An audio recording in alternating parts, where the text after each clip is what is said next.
Hi, this is Malia, and this is my analysis on the response to Charlottesville. So my syntax analysis of President Trump versus the governor. I think President Trump used vocabulary that wasn't very audience appropriate, meaning that he singled out audience members and was like, you don't know this, when in fact he had no idea if the audience member did or not. I think that he did not achieve the overall goal or purpose of his speech. He had a lot of sentence attempts and filler words within his speech.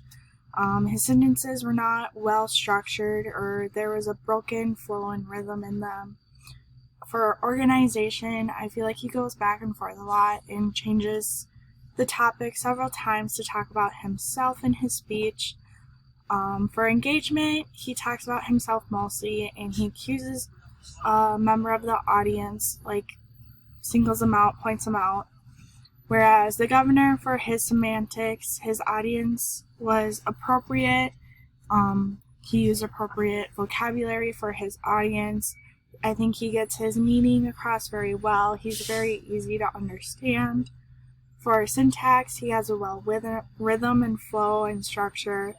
He was very well organized and compelling. He engaged the audience, and he addressed the group of individuals saying, go home, we don't want you here, don't come back.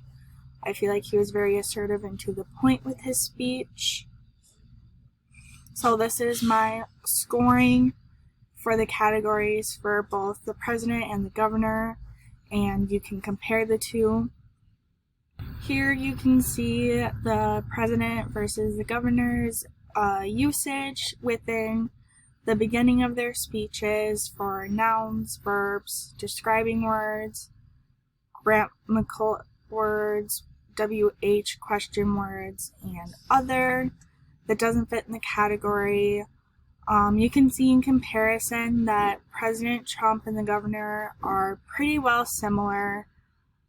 Besides the grammatical words, the governor did score 10% higher in that category, whereas Trump scored 5% higher with verbs and other words that he used in his speech. Moving on, these are the 5 terms within our chapter that I decide to break down and compare the Trump and the governor between. So I did pitch, rate, volume, quality, and non-word sounds. And so comparing the president to the governor, I feel like the president had more of a medium to low pitch in his voice, whereas the governor had a more medium to high pitch.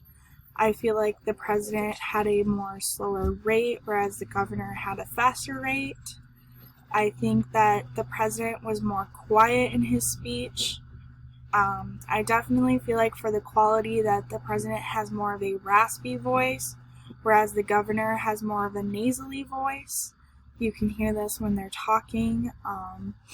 The president uses a lot of words, whereas the governor didn't really use any filler words in his speech at all and was very more concise and to the point.